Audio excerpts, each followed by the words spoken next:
Okay, we're recording. It's Wrong Speed Record Chat number 36. We got Michael Kasparis. How are you doing? Yeah, good, thanks. Yeah. How are you? Good. Where are you?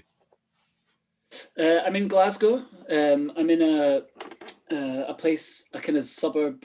No, it's not a suburb. Sorry, it's pretty inner city. A place called Ibrox, which is a kind of fairly unpopular place in Glasgow. I'm within like it's not this kind of wing of my apartment flat, but on the other side I can see Ibrox Stadium, which right. depending on who you're talking to is either I don't watch I haven't seen or read Lord of the Rings, but the thing where all the evil shit happens.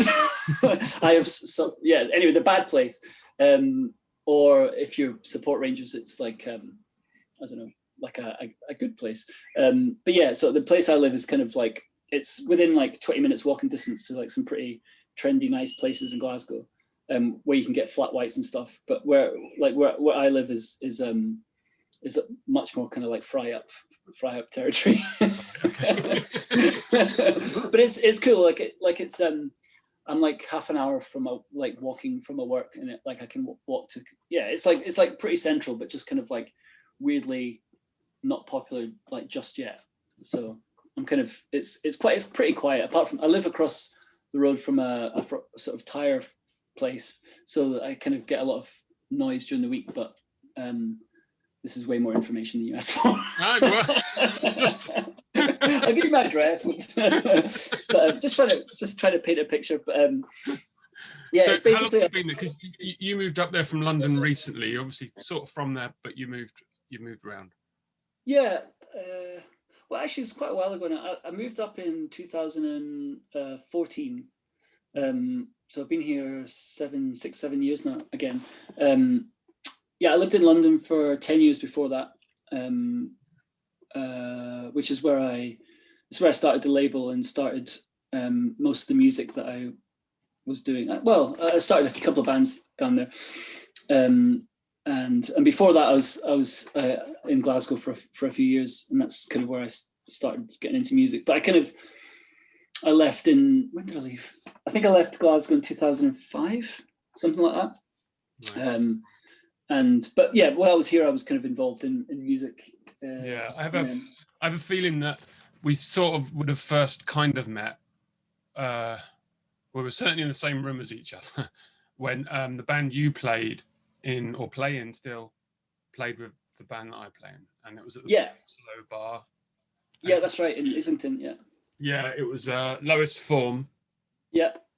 Played with Colossus at Buffalo Bar. And was it Liberty as well?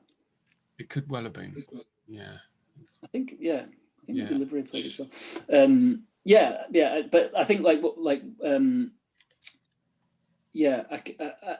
I think maybe because you're kind of more, you're pals with Luke and all that, aren't you? Yeah. So they probably dealt a little bit more with the kind of logistics side of it. But like I was saying earlier, like I probably the only words I spoke were, "Can I borrow your amp?" or something. That's fine. That's more than I normally say. I don't know when that was, but that's probably around 2012. Yeah. I would guess, because I've got a feeling that Tim Cedar was drumming for us at the time. He only drummed for us for a year. Yeah. And then I think we went to Europe the day after. We wanted a London show, and that is also too much information. So Lowest Form. Other music things you do? How are you saying Apostille? How are we saying? That's the right way of doing it. That's my kind of solo thing, which I started when I was living in London, and then I think it's actually the only thing at the moment that's still active, in that I'm still kind of working on it. But yeah, so I did, my first band was called Please, which I was in bands in Glasgow, but it was like the first band that I released anything on, and we played quite a lot in London. And then I started the Lowest Form 10 years ago, which is kind of mad to think of. And then when I moved back to Glasgow, I was in a band called Anxiety, which was on the same label as the Lowest Form. And then and I've started like a couple of new things with the same people that were in Anxiety now. But Yeah, but I think Apostille's the only thing, obviously, because it can't really break up. So that's the only thing that's like a constant. It's changed quite a lot. But I spoke to Luke because Luke's in the lowest form as well, and he didn't imply it was broken up. I guess it's just like the current times means it's on a. Yeah, I mean like basically, it was going for like about 4 years before I moved back to Glasgow, and then I spent and then for some reason, I don't know why, but like for some reason about 2014 the band started getting really busy the minute I left to go back to Glasgow. So I spent basically 2 years on overnight mega buses, like which was really fun. Well, it wasn't fun at the time, but when I think about it now, like I would probably opt for a slightly more glamorous way of going between London and, but you know, like if I was going back every like 2 weeks or something, so I would like spend a lot of time on overnight mega buses, and like I was doing the Megabus Gold for a while. If I was like, you know, if I'd just been paid, I'd plump for the extra 25 quid, and yeah, I mean it was a super fun time, but it like, yeah, just logistically it was quite hard then. And then I think since then, like I've just watched Luke's episode as well, and he kind of mentioned as well that Chris has had a baby, and also Chris has moved to back to Kent. So yeah, so everyone's kind of dotted about a bit, but we're like, yeah, again, it's not. And then Charlie, who started playing guitar with us, is now really busy with his band, Chubby and the Gang. So, but yeah, I think that's the kind of beauty of it. It's kind of like it started off like most bands, kind of as kind of pals, just wanting to have a laugh, really, and then and had like an idea of what we wanted to sound like.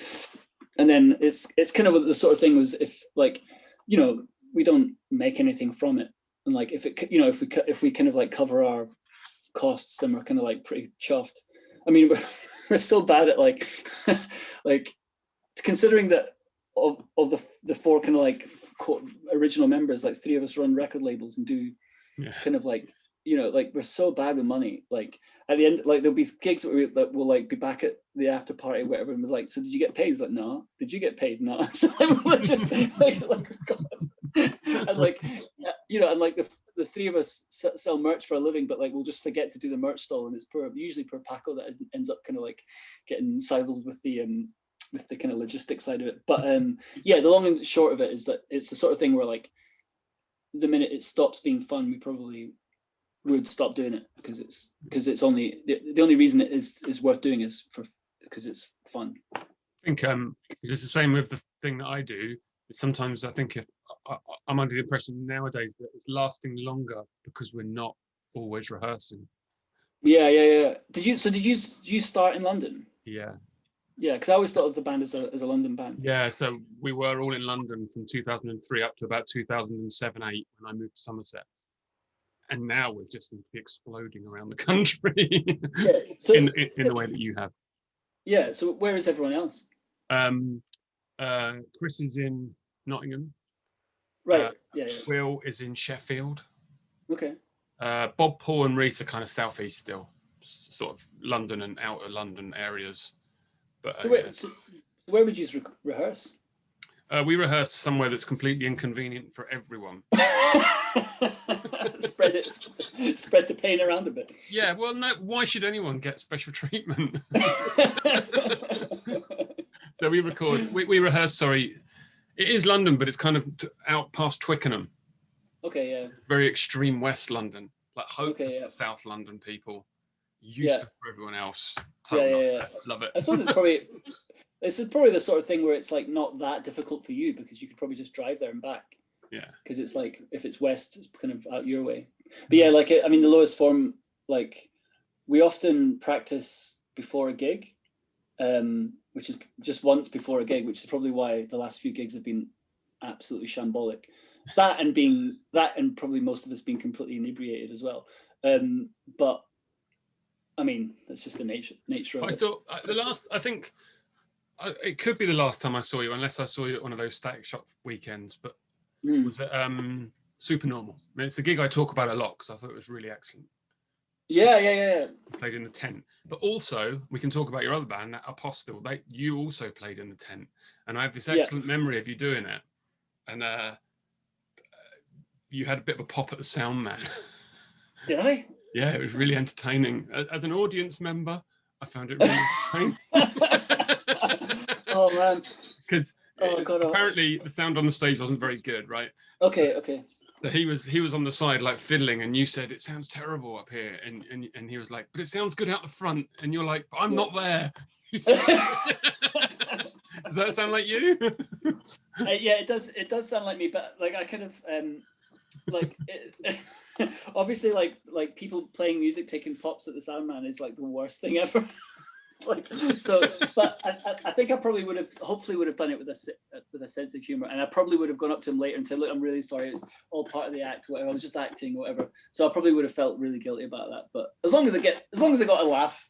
Yeah, you know, I got a laugh from me. I mean, yeah, I mean, like I think as like the more I started doing that project, and like the more the more I did it, the more relaxed I got. And so it's kind of like, I mean, I think the last gig I did was November 2019, and like honestly half of it was probably like stand-up comedy, and then there was like some music in the middle. So yeah, so I think that Supernormal would have been 2017, I think. But yeah, I mean that weekend, I don't know how you were, but I think I spent most of it out off my head. So yeah. Yeah, that was well. This was the era where I wouldn't have been off my head, so it was fine. That's why I remember stuff. That's why I'm here to prompt you. Like I don't think I remember any. I think maybe Gutter Snipe played and I saw them, but like, yeah, it's really bad. I think did DOA play that year? MDC. MDC, yeah, okay, I get those two mixed up. Yeah, I remember seeing a bit of that maybe, like, but yeah. Like it's like classic person that goes to a festival and just doesn't go to any of the music. Yeah, well, no, I know exactly where you're coming from, but I do remember somewhere I've got the MDC book. I bought it at that gig and got him to sign it. Oh yeah, okay. Yeah. I heard a lot of mixed reports actually, because like I saw the beginning of it, and I think it was like, depending on where you were, the sound just wasn't. It's like any festival, like. So I think I saw like half of it, but some people really didn't like it. But then I don't know. When you have a band of that kind of vintage, like it can go either way, really, can't it? So yeah, I really enjoyed it. I actually thought it sounded quite good as well. So yeah. Yeah. Okay. Cool. So let's talk about your label then. Go for it. Night School, right? Yeah. I have this here. Yeah. Of course I do. Catalog number 13. 13. Which I've just realised is obviously an unlucky number, and there was quite a few unlucky things about that, that record. This is the Divorce album. Yeah. Yeah. They were the third band the third artist that I put out. Not that like we did a 7-inch, because the label started, like, it's 10 years this year actually. The label started because there's like some friends of mine from Glasgow who couldn't find a label, and I was working at Rough Trade at the time in the Brick Lane.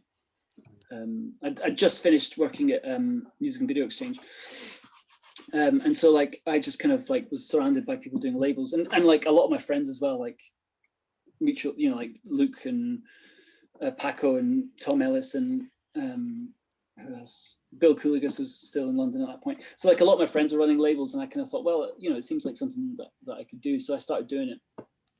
Divorce is the third band I put out. But yeah, it was weird. It was weird because I wasn't particularly young. I was like 30 when I started doing that. And I'd been surrounded by this culture for like at least 10, 12 years. And I still didn't know what I was doing. And like I was asking my pals for like advice, and they would give me really good advice. And I still managed to like make every mistake in the book. Like I kind of, and that the third Divorce record. Actually, maybe I'll try and find it. I hadn't actually thought about bringing too much of my own stuff out. No, that's all right. It'd be good to see. One of the mistakes is I don't know, pressing 20,000 or something would be. Yeah, well, oh yes. So this is This is number 3.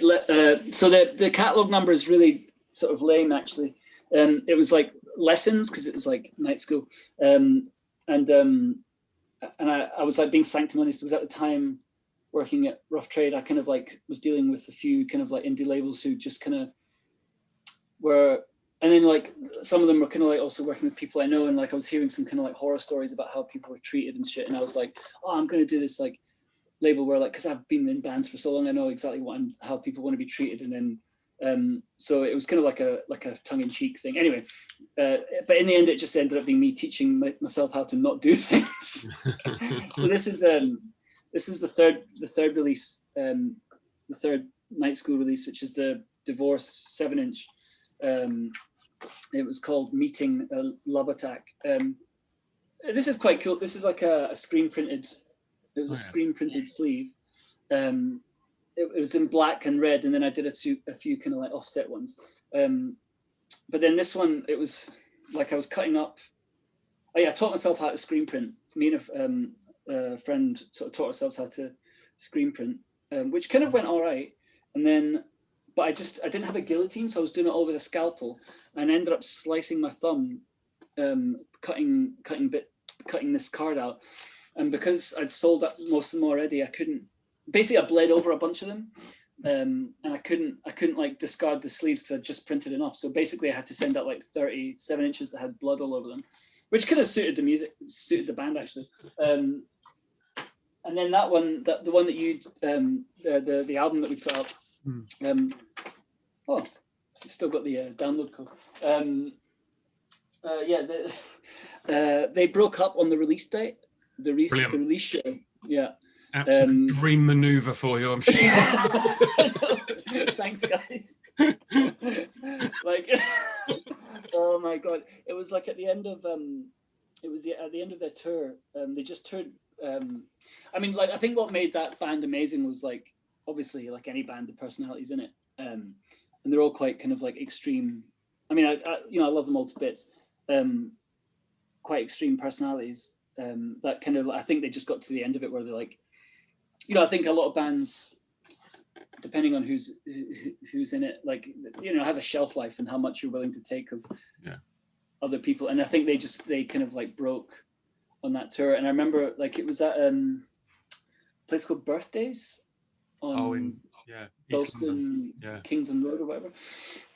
And it was an Upset the Rhythm show. Actually, I didn't book it, but I was like, it was like the big reveal, that feeling where you're like, yeah, we have just made 1,000 of these records, and like, they're like in the kind of like noise rock, whatever, in the kind of like underground noise thing, they were like pretty hot shit for a while, and I was like, yeah, I'm gonna sell these records, and we're gonna do a repress, and like, you can go, and I was like saying, oh, we've had offers from America, and they were like, they turned up, and they were all just really fucking miserable, and like I think one of them got out of the van and like went and just like was sick somewhere on the street, and I was like, oh my god, this is kind of like not boding well. And they played an amazing gig, and then like within, like they were kind of like packing up, and then they started arguing about drums, or about where the drums are going, and anyway, eventually they ended up having like a kind of like shouting match, and like, yeah, and then at that moment I was like, okay. And then they basically broke up on that day, and I was like, "Fuck me." so if they ever watch this, if they want 600 records back, I'll do them a good price. Yeah. Is that the story? Is that you've got a lot of them there? Yeah. Basically, like when I'm talking about doing mistakes in the label, like I think for me, it's only really recently that I've kind of like tried to be a little bit more business minded in terms of like, I can't fund this, I've got a job, but like I can't fund my like overpressing. So like basically everything, all the albums that I've done up until like, oh, I'm getting printer toner delivered. I think that's my printer toner. So you might hear someone mispronouncing my name. Sorry. I'm doing mail order. And I'm doing it manually with the printer, so that's why I'm putting printer toner. I hope it's printer toner anyway. Hi there. Yeah, thanks. Real cheers. Thanks a lot. Sorry, Joe. Yeah, it's indeed the printer toner. Yeah, we're just going through the crap that's inside the record. Yeah. Yeah, and you can with the blotchy green on the other side, which is perhaps your fingerprints or something. Yeah, well, I'm actually a reptile, so that's actually my blood. They don't have green blood, obviously. No, yeah, they screen printed that themselves up here. Like, I think that the artwork was by Vicky, the guitar player in the band. So she we did a purple and a green vinyl because that was the two kind of like the colors of the record, the kind of two colors they liked. But yeah, I mean, like again, like if they'd stayed together, like, you know, I think they probably would have gone on to be like quite, because they were quite influential, certainly in Glasgow anyway. Like a lot of their sound or whatever made it around for sure. I mean, I've got the record. I bought it from, can't remember where, but I obviously bought it somehow somewhere. So yeah, and I think they were quite important for like a lot of like queer kids and stuff, like who were starting to make music up here. When Colossus came up there a couple of times back, not the last, I don't think it was the last time, maybe the time before, I think we played with a couple of people that were in that band. Okay, yeah, but unfortunately I can't remember the name, but it was like bass, guitar, drums. I'm not even sure there was a guitar. I can't remember. It was pretty hefty. Yeah. It was that sort of. Oh yeah, I do know who that. I think that's Vicky, the guitarist's other band. Who? Oh man, I can't. It begins with C. Anyway, yeah, they're really good actually. Yeah, my memory's gone. But basically, like, well, that wasn't really my mistake. But yeah, if they had stayed together and done some more tours, then we would have definitely sold those out. But basically, like, and then the first record I ever put out, LP on a 12-inch LP, was by a San Francisco artist called Group Rhoda, which I loved to bits. But I made 2,000 of them, and I was like, I actually know I made 1,000 LPs, and like it was just that thing where I just had so much kind of like enthusiasm for it. I was like, everyone's gonna love this, and then like I think I made 2,000 CDs. I mean, CDs are cheap to make, but now, like, 9 years on, I'm kind of like, I keep getting, my distributor keeps sending me spreadsheets of stuff that he's got left in the warehouse, and I'm like, oh god. And it's so weird, like, because you can buy recycled vinyl, but it's like, it's way more expensive to recycle than it is to just keep it in kind of cold storage or something, whatever it's called, like, like deep storage, and to, like, if you wanted to skip it, like the kind of like process of, I mean, it kind of says a lot about probably the economy of all this stuff anyway, but to destroy records, it's like way more expensive than just to keep them somewhere.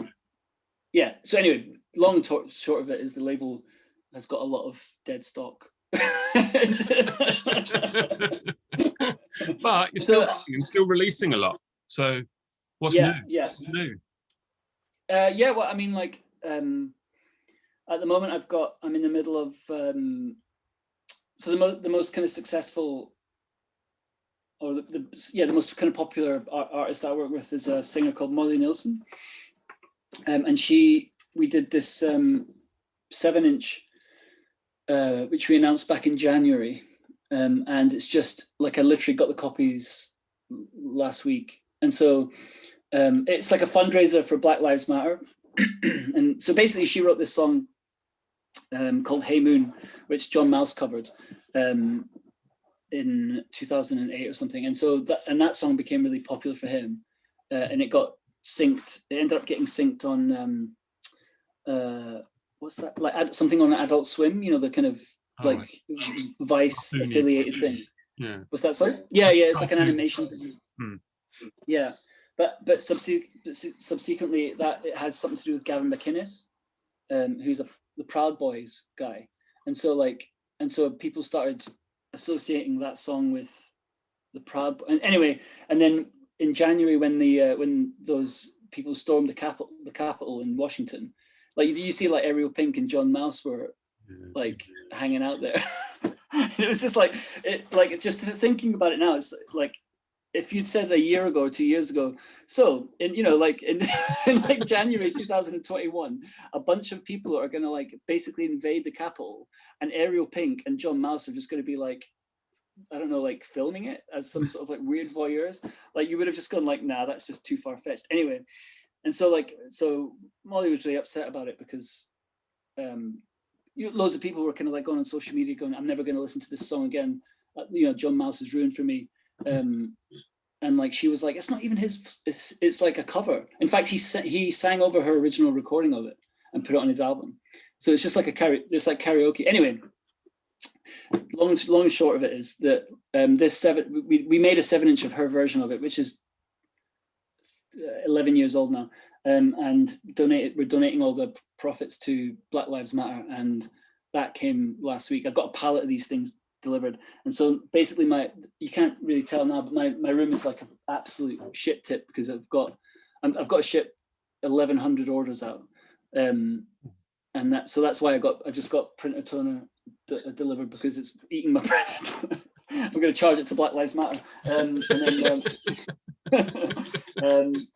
so I've just, and in my living room is just kind of, it'll look like a distributor's warehouse because it's just cardboard everywhere, and it's really chaotic at the moment. So I've got that coming out, and I suppose that's coming out in 2 weeks, and then I'm trying to get a few other things coming out for the end of the year, but it's as I'm sure you know, the situation with like pressing plants now is like just mind-boggling. Like it's like we're now getting quoted like January 2022 to put something out, which is like you can't really. So we're kind of scrabbling around to do stuff, but yeah, I'm doing a few things for Record Store Day as well, which I kind of have mixed feelings about. So just at that point, I'd say that you work in a record shop as well. So yeah, doubly affected by something like Record Store Day. Yeah, and I have worked in record shops for the last 15 years actually, and I think by and large I quite enjoy the day itself because like it's just a big party, and I mean it's hard graft, but I kind of like, there's a lot of people in my kind of scene or environment or whatever that are quite down on it, and I can see why, but like from a record shop perspective, like you take a month's takings in one day, and so it's basically a month of takings for nothing, like not for nothing, but like and so it can mean a difference between like breaking even or having a profit, or even like losing money that year and breaking even. So like from that side of it, it's like super, it's quite important. I think when it started as well, it was like more needed because I think it's probably about 10 years old now, and I think at the time it was like vinyl was pretty, it was like it was like it started digital music, I think, or like streaming was becoming more popular, and like basically like vinyl records were dying on their arse, and I think that's probably why it started. And now it's like vinyl's such a big thing again, so it's kind of a lot easier to be cynical about something like Record Store Day. But I mean, from a label perspective, like I first did it in 2018, and like I did two records for it. Actually, no, I did one the year before. Sorry. Yeah. Anyway, but it's like you can, like, if you have a record that's guaranteed to sell 1,000 copies, that can fund the next 3 things that are guaranteed to lose money. So, it makes something else viable, really. 600 divorce albums. You could. Yeah. A record. So Monorail is the shop you work in. Yeah. And we the band, whenever we go to Glasgow, we always go to Monorail. We go there every time, and it's one of the best shops on this island, right? That's really nice. Yeah, I really love it there. And I was like digging around for stuff that I bought there recently. I got one record that I bought there recently, and the one I wanted to find was the crazy It was in the sale box in Monorail, and I can't find it. And it's a science fiction album created by the guy in his shed. Oh yes. Gary McFadden. No. Yeah, I know exactly what you mean. It's on Trunk. Either Trunk or Light in the Afternoon. Yeah, I think it's Trunk actually. It's like a double album. Yeah, it's absolutely bonkers. Yeah, but it was in the box. It only cost like £8 or something, I thought. Yeah. Like, I think that's a case of like us getting super enthusiastic about something and then like realizing that like there's only a certain amount of people that are as enthusiastic as you are to buy it at full whack anyway. But it makes me laugh, and we listen to it in the house a lot and have get all the. Yeah, it's great. Yeah, it's like a kind of like synth prog record, isn't it? Yeah. But the one I did find that I bought in there was the. Oh yeah, that's cool. Yeah, which is a really nice album. It's like the school kids singing interesting things, covers and stuff. Yeah, it's like a protest record, right? No, composed and sung by Nancy Dupre with a group of Rochester, New York youngsters. Yeah. It's like a Folkways. I think it originally came out in Folkways, I think. Right, yeah. This is Mississippi, but yeah, it's very possibly a reissue from something like that. Yeah. But yeah, so Monorail is really excellent. It's got a cafe next to it or part of it or whatever that you can spend some time in. And what I do is I'll buy the records and go and sit in the cafe and then remember the ones that I wanted to go and buy and go back in. Yeah, I think it is quite a good ploy. Like you do get people who are really drunk sort of coming in and just like splurging on stuff. I mean, I kind of like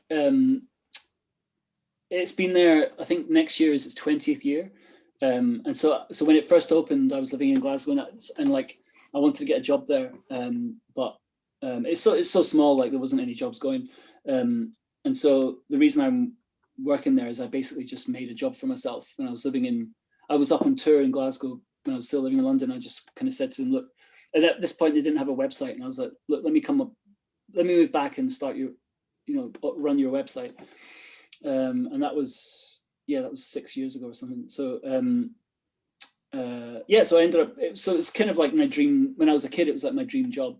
And I just had to make it. You do the mail order there? Yeah. So so to have had that set up 18 months ago and fully functioning must have been a relief for everyone, because that was the time. Yeah. For it, right? Yeah. And I don't know if you've spoken to well, no, like I can't remember if Luke still works at Reckless, but yeah, like basically it's been run, the mail order's been going for about 5 years now.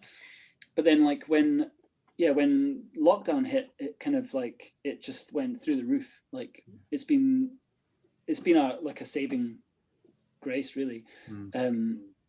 And like I think it's like loads of factors, like people just kind of, I mean, I've been buying loads more records last year myself, mostly because I haven't been spending it in the pub or like going to gigs or whatever. So like I've just got a little bit more disposable income, so I'm just like, yeah. And I think like if you just sort of like expand that across anyone who's interested in music, like it's kind of got us through it, really. And like I remember like last year we kind of started doing it again in May last year, and at that point the shop itself was closed, so we had to get records delivered to my boss's house, and I was the only person that drove, so I was meeting him at 9 a.m, which for record shop people, as you know, is quite, I mean, not for you maybe, but like for us it's quite early. You're halfway through your day then maybe.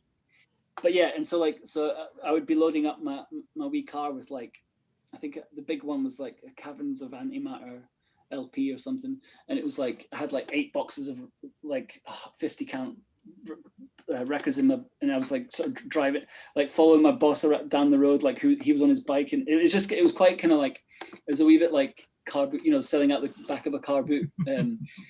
But I think it really got us through, and like I was unfurled for that, and like it kind of got us through. But like I mean, like as a job, it's like the only job that I can think of. I mean, I haven't got any transferable skills apart from being able to write about records, so like that's kind of what I do, and and like I think it's the only job that I can think of that would like mean I can do other shit, like go on tour or whatever and all that stuff. I think it like if I had because I just can't do anything else.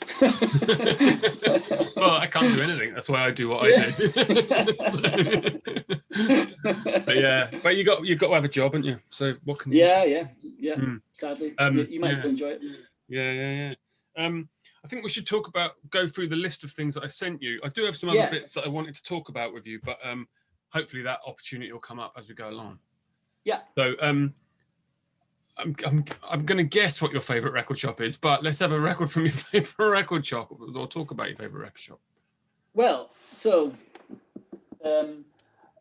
so I basically, when you sent me the list of what to do, I kind of like I had sorry, I'm just moving 7-inch mailers out of the way. 1,100 of them. Yeah. Oh man, like I've not been able to move in my house. Anyway. So probably my favorite record shop would be Monorail, but I felt that was a bit lame to say that. So what I'm gonna do is although it is also, oh wait, maybe that's the bargain one. Sorry. My favorite record shop. Okay. I'm gonna do another one, which was so when I first moved to Glasgow. Like the first time I was in kind of like the first time I ever kind of like came into contact with kind of like experimental music or whatever was actually the first time I did was when I saw Mogwai at Tea in the Park when I was like 17 or something, and like I didn't know you could do music like that, you know. And I think as a kind of like gateway group, they're kind of like super. I mean, they're still great, like, but you know, for like a young kid to see that. I mean, they're not much older than me, but, you know, maybe 3-4 years older than me. But like to see someone who's kind of like vaguely, like from your part of the world doing this kind of like, I mean, it was just mind blowing. Like I just didn't know you could do music like that. Anyway, so around about the time there was a record shop called, it was a record shop in a bookshop on Byres Road. Called John Smith's, and it was there was like John Smith's was the kind of university bookshop where you'd get your textbooks for Glasgow Uni, and in the attic was this kind of like small independent record shop, and it was like a roll call of like legends that worked there. So like there's a guy called Jason McPhail who's a friend of mine, or became a friend of mine. David Keenan used to work there. Oh yeah. And then Stephen McRobbie, Stephen Pastel, who is now my boss at Monorail. And so when I was like 19 or something, I'd go up there, and like this is when I was just first getting into, like, I suppose you'd call it post rock or whatever, or you know, the kind of like Tortoise and all that kind of scene. Yeah. And you know, they were kind of big into like Stereolab and kind of and like loads of jazz, and that's kind of like when I first started getting into like Impulse Records and shit. But I remember going in and like I have told this story before or reminded him of it. But David Keenan, do you know David Keenan? I don't know him. I know who it is, but I don't know him. Okay, yeah. So I think at the time he was in a band called Telstar Ponies, maybe, or he was writing for The Wire, I think. Anyway, so he was always like, he's kind of like always quite kind of quite a kind of big presence. And if you're like a wee guy who's like unsure of himself, he's like, as I was, like could be quite intimidating. Anyway, so I went in there and asked for a recommendation because I was like, you know, when you're young, like, and especially like in that time, which was, I mean, the internet existed, but it wasn't something that you used that much. And so like getting into like new stuff or experimental stuff was basically like through, I don't know, zines or like just through people recommended and stuff. So I kind of thought, right, I'll get a recommendation from this guy who I kind of, or some of these people that I looked up to, and he recommended me this record, which is that the Mahu Hashlaubaz band, or whatever they're called? Yeah. Yeah. Maher Shalal Hashbaz. Yeah. It's how we say it up in Glasgow. Yeah, correctly, you say it correctly. Yeah. I doubt it actually, but I think this is the first ever, or one of the very first. Typically, it doesn't have a. Oh, it's Geographic 4. Yeah, the records that I've got are on Geographic by a couple of albums, whatever. Yeah, so it would have been one of the first records put out, but on Stephen pastels labeled geographic. And I remember like, so David Keenan gave this to me, and he was like, he gave me it was like he was reading his own Wire review of it, and he was like, this is the most important collective since Sun Ra Orchestra, you know, and I just got into like free jazz at the time and stuff, and he's like, yeah, I think this is like most important band of the modern era, like, you know, and he was like, and I was like, oh wow, that sounds amazing, man. Yeah. And he was like, honestly, it'll just blow your mind. It would be, you know, like, sorry, David, if you ever watch this, I'm basically slipping into doing an impression of it. Anyway, so he talked it up to being this like incredible, life-changing thing. And so I was like, oh cool, yeah. I mean, it's just a 7-inch single, right? So I mean, not just a 7, obviously some of the best records of all time are 7-inch singles. Anyway, so I took it home and I put it on, and like, it did blow my mind, but for the wrong reasons. So I was just like, I don't know if you remember the tune, but I just couldn't wrap my head around it, because I hadn't really kind of like got my head around playing that was like not good. Yeah. And like they're all like super skillful musicians. And it's we've all mastered that now though. Yeah. I mean, basically I spent so long trying to get good, and now I want to get bad again. But basically, I was like, this is fucking shite. And now it's like one of my favorite 7-inches. But at the time I was like, yeah, I don't get it. And so I went back the next day and I was like, can I return this? And Dave was like, why? And I was like, it just sounds like an out of tune Burt Bacharach. And he was like, get out my shop. And I was like, and he was kind of joking, but I was just like, oh my God, but I kind of don't. And I eventually decided to keep it. And now it's like such a beautiful tune. But I know, you know, it's one that goes, da, da, da, da, da, da, but it kind of like just sounds kind of like, yeah. It sounds a bit like your record decks or your needles kind of like broken or something. It's called Unknown Happiness is the tune. But yeah, at the time it was my favorite record shop, but mostly because everything just seems so like mystical and kind of, you know, like just like it was just, I mean, and then there was another record shop in Glasgow that's still there called Missing Records, which is a secondhand record shop. And I got so much, that was like, those two shops were my kind of like education. And I kind of think, being someone who works in a record shop, like it has changed quite a lot in how you know, like we do get a lot of kids that come in, but they'll kind of know what they want. Yeah. And like, I think certainly before all that like knowledge was so like democratized, people look to those kind of figures with a lot more kind of like fear even, you know. Oh my God, I did. yeah. Some of them, yeah. And like to be fair to John Smith's and Monorail, especially, like we hate all that stuff. So everyone tries to be as kind of approachable and as open as possible. And like, yeah, and like this was me being a wee dick as well. It wasn't like just like going in like slagging. And I don't even think I knew that it was like Stephen that put it out at the time. And he would have been there just seeing this like 19-year-old wee arsehole coming in going like, you're fucking record shite. And they knew, and they did know better in the end. So and like returning a 7-inch as well. Like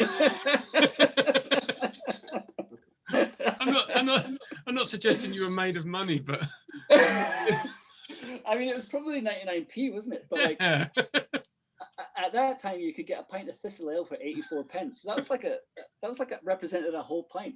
And I remember because I was a student at the time, and there was like I don't think it exists anymore. There was a Safeway chain of supermarkets, and you could get a loaf of bread for 8 pence and a tin of beans for like 6 pence. So this is actually a quite era though. It was like the lost leader era where they would just try and get you into their shop with their really and that's terrible food. Yeah. I mean, this is basically my food budget for a whole week. So yeah, damn right, I was taking it back. No, but I did keep it, and I bought the album as well. It's great. I think I've got a couple. I think I've got a couple of the albums by that band on that June. Yeah. There's like a green one that looks a bit like that sleeve. I think that's the comp a comp, I think. Yeah, and then there's a red one as well. Yeah. I think that the one that you just, the first one you mentioned, it might be the first release on Geographic. I think that's called From a Summer to Another Summer. Yeah. Yeah. It's really beautiful stuff, and the people in the band are like they've all got quite a close connection to Monorail, and I mean, it hasn't happened for a few years now, but they often come and play gigs in there and stuff. So yeah. That's my. I mean, John Smith doesn't exist anymore, but that's probably my favorite record shop at the time. Yeah. That and Missing Records, but Missing Records didn't have such a good story attached to it. Am I right in thinking that David Keenan did Volcanic Tongue? Yeah. Yeah. I think. Yeah. It was like he's got that skill that like record shop people should have, and making also good bookshops where they make everything sound like you need it. We joke. We still, there's a joke that still runs around my little group of people. I bet it's the same joke. Sold out at Source. Out at Source. It's just so funny. It's like, come on. Sold out at Source of all 12 CDRs. The joke that we developed was the highest possible recommendation, where like just everything was highest possible recommendation, and like I fucking loved that shop as well. I didn't put it as my favorite shop because I couldn't find anything that I bought in there like when I was looking through my records, but I definitely did buy stuff in there. And also it was when I was living in London that was like, I think it closed before, like maybe it was open a couple of years when I moved back, and it was always brilliant to go in there because it was like, it kind of felt like what it'd be like to go and hang out with Heather and David in their living room, because it was like, I mean, did you ever go in when you were on tour? No, just mail order. I only ever bought mail order. Right. Because it was so small, and like I think like most record shops, they probably started it with their own collection, selling secondhand. So and they they'd go in and they'd be dead chatty, and it'd be like a kind of social thing, really. It was always super nice going in there. But like, yeah, you would always walk out with something that you didn't feel like you'd gone in for, and then you'd take it home and you'd be like, wow, that's great, never listen to that again. What the Volcanic Tongue thing that I still play regularly, and I can't even remember what else I bought from them, but the one I do still play is the Cherry Blossoms album. I really like. I don't know that. It's kind of, yeah, it's pretty odd, like folk. They say jug band. I'm never too sure what a jug band is, but that sort of vibe. Right. Okay. What's that? I don't know, but it's like it sounds like a New Orleans-y folk band.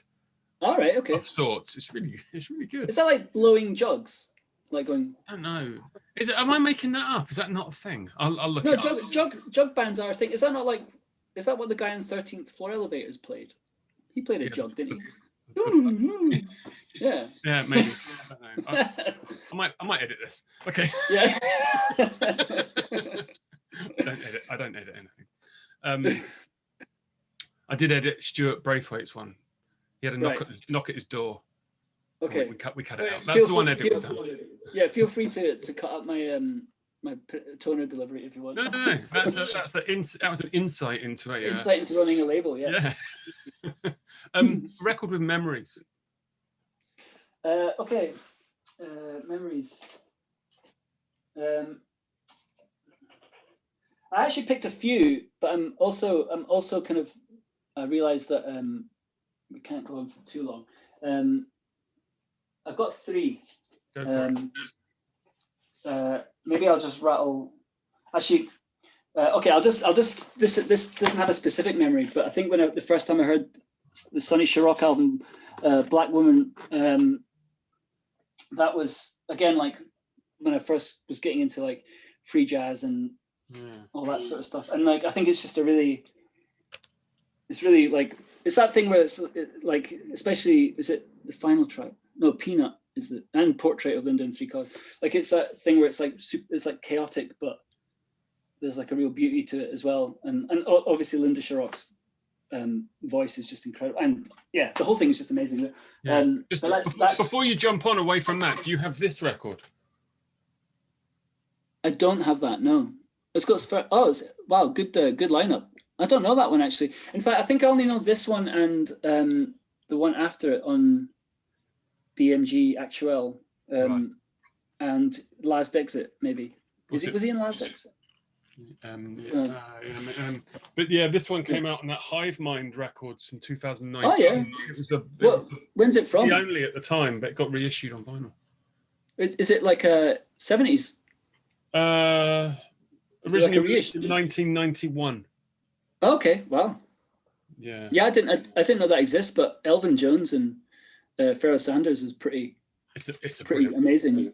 Yeah.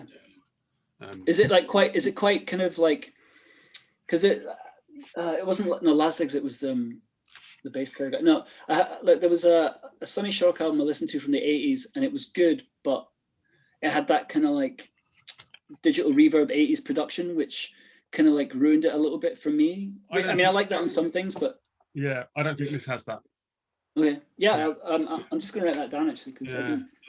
It says here, classic final album. So it's obviously this last album he did.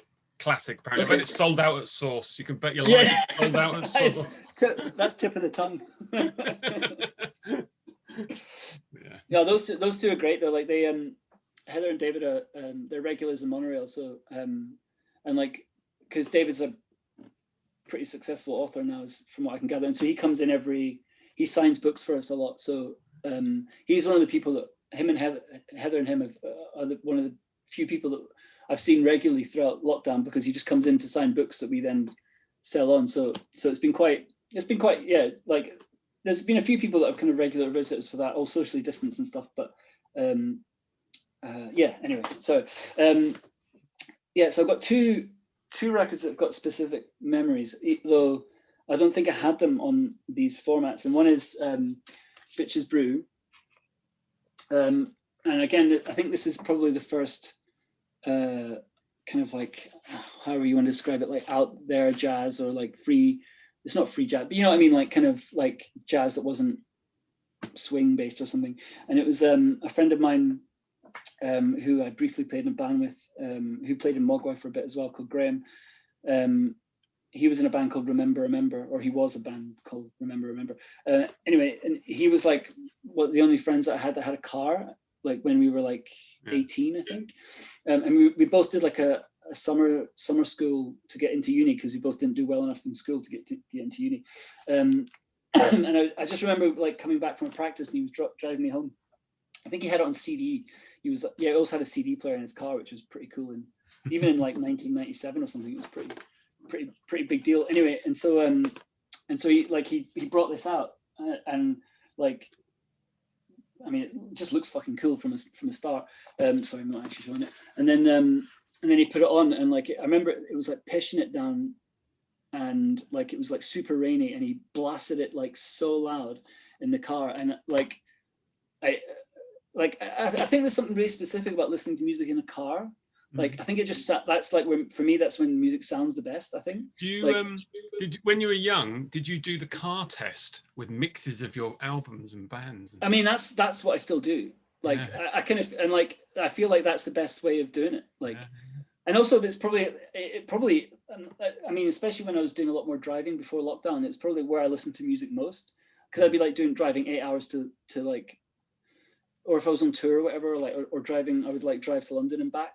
And like, and so like I would just have 8 hours. I'd be like, oh, okay, well, I'm going to check all this stuff out I haven't heard yet. And so like, and I think there's something about the space of it. Like, it's kind of like a womb type thing, isn't it? And you're kind of like, and you can blast, I mean, it's probably not very safe, but you can blast stuff like super loud and like get really kind of into it. And so that's what happened. Like, he basically put this Bitches Brew on, and it was like almost kind of like a psychedelic experience, because it was like so loud, and like obviously this record there's like a lot of space in it, and like, which kind of like makes everything just sound like kind of like you're inside it. And like, so he was like, he already knew it, and he was just showing me, and I was just like, I just couldn't believe how fucking brilliant it was. And then what happened was, like, we were both so like tripping out on this music. I mean, we weren't tripping, we were like stone cold sober, but he took the wrong turning. This part in Glasgow where it's like the motorway, and like we just weren't paying attention. He took the wrong turning and went like down a motorway ramp the wrong way, and so like we did. So all I remember is this kind of like, you know, and then like the white headlights of these cars like kind of coming up and just kind of like, and like, yeah, it was absolutely terrifying because we had to stop and do a U-turn, and it was, oh my god. Can you come off a motorway? How can you come off a motorway? It's kind of hard to describe it. It was you're basically like the ramp that went onto the motorway had like a turning off that went onto like a part of the another part of the road, like a dual carriageway or something, and that's where we were. And instead of going on the motorway, we went down the ramp that was coming up to the motorway, sort of thing. So technically we weren't on the motorway, but it was people who were like speeding up to get on the motorway, and it was like, yeah. So every year you hear of some one person doing this. It makes the news. Yeah. 40 miles going north on the M5 or whatever. Yeah, that was us for about I don't know, a quarter of a kilometer.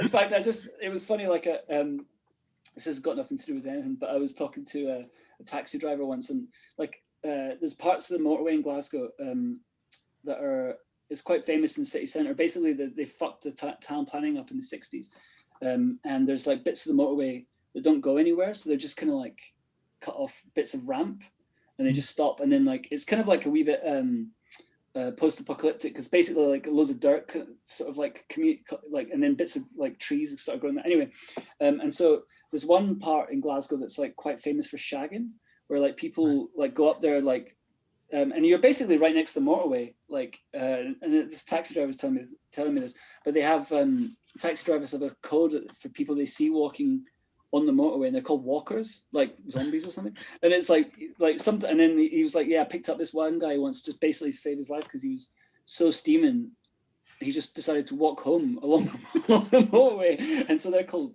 walkers. Anyway, that doesn't. Actually, just as a quick thing about the motorway into Glasgow, and I noticed it when we drove in there. If you time it wrong, the sun is directly in your eyes as you drive into Glasgow, right? On one of the motorways. Yeah. And I remember thinking at the time, this is really weird. Like I can't see, like it's really bright and dangerous. I can't. So we're all the way down here in like the southwest, but every now and then I'm listening to Radio 5 or whatever, and I'll have traffic updates, and it will say traffic going slow into Glasgow because of the low sun. Really? I've never heard that. Yeah.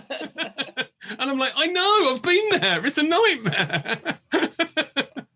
Like, what? That's such a weird thing to throw off traffic. Like considering it's like there's hardly any fucking sun up here. So like whenever it does it, yeah, it only comes on once a year. Yeah, just don't come in at Glasgow that one time. Yeah, no, I've never heard that in the traffic, but yeah, it makes sense. I mean, if you time it well, it's actually like a really beautiful, because I know the overpass you're talking about, it's like really, you can get a really beautiful sunset, but yeah, if you time it wrong, like you said, like, yeah. Yeah. And I suppose the other one I picked out for memory wise is the Prodigy's music for the Jilted Generation. I think it's not the. Oh, do you have this? Oh, I don't have it. No. Have you ever seen this? It's your part. Oh no, I thought it was Glastonbury, but it's basically. So I don't know if you can see the whole thing. It's like a raver, stroke rocker guy, with a sound system at a rave, and then there's like the police trying to cross this rope bridge, and he's telling them to fuck off, and he's going to cut it so that so they can't get to it. Yeah. Ravers really looked like metalers, didn't they, back then? What's that? Ravers looked like metalers back then. Yeah, it is. I suppose like it was probably when it was so new that it was kind of like it wasn't a thing yet. It was like, I mean, I suppose what is this, 91? 94. This was, I don't know. It was all kind of like a lot more mixed up or something, wasn't it? Because you see there's a lot of people I know who are like metalers who are also like big into drum and bass and stuff. So I think I just realized how beautiful they all are. Look at, I don't know if you can see Keith Flint's eyelashes, but he's beautiful man. But yeah, I remember this. I think it's just when I first heard all that music, I would have been like 13 or something. And it was when I was still living in Cyprus, and I would have heard it on a cassette tape. And it kind of reminded me of like, I don't know how you felt getting into music at the start, like when you were really young. And it was like this kind of weird feeling of being excited, but also scared. And like, I think it was like hearing everybody in the place or something. And I just remember thinking it was like so aggressive, but also so exciting. And it's the same thing when I first heard metal or whatever, where I was just like, this is, I don't know if I'm allowed to, or, you know, like I feel I'm scared for my well-being, but it's also like really exciting. And I think that Prodigy album, or the songs from that Prodigy album, were it kind of, it's one of those, it's like when, especially when you're younger, like when you hear something that excites you, it's like you can't, there's not really anything else like it, you know. And but it is a kind of mixture of fear and yeah, no, totally. I still listen to their first album actually. Yeah, got CD for the car. It's every now and then I'm like, okay, I'm going to go back to being 16 right now. Yeah. Like, are we talking about Prodigy or Iron Maiden? Prodigy, both. Okay, Prodigy okay. In this case, yeah. Yeah, okay. I mean, both first albums are great, but yeah, I think it's just that memory of like feeling scared of music and excited as well. And I remember I used to fancy this. Okay, sorry, this is like really weird, but I used to fancy this girl when I was like 13 or something, and she had like a Fantasia tape. Of like, and it was like a live recording basically from a rave, and I just remember, and she was like, yeah, let's just, so we were just like listening to this tape, and I remember this, like, basically the bunch of people had like gone on the bass bins, and then like the music stopped, and it was just the guy going like, well, everyone who's on the bass bins, please get off it so we can start again. And then like, a few minutes go by, it's like, I'm being serious, get off the bass bins. And then there would be a cheer because it was like a live recording, like basically like a live bootleg of a rave, and then it would just, you know, and then it would start in again, and like slow, and it would build up, and yeah, I kind of loved all that music, but kind of fell out of touch with it when I kind of got into rock music, I suppose. But yeah, that reminds me of that kind of feeling. Okay, so Keith Flint, like, rest in peace. He had a pub, right? This is the story. Is he? Oh, I think yeah. Was it in the Southwest? I don't know where it was, but he had a you know, like you have swear jars. If you swear, you put a quid in or whatever. He had one in the bar, because they had a fireplace in there, and every night he would have to go and get the fire going. And if anyone ever said, you know, are you the fire starter? They had to pound in the bar. Because I think it pissed him off so much. I mean, like, yeah, God, I'm sure he did it with a sense of humor. He seemed like of course, he seemed like a lovely guy. I can see how that would get really fucking chronic, though. Hit me with a bargain find. Yeah. Okay.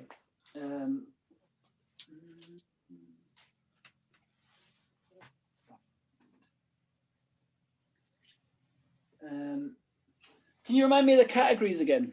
We got bargain find, bought on tour, record that people wouldn't think you'd like, and then 10 inches. Okay. Well, I'm gonna have two then. One, just because the records.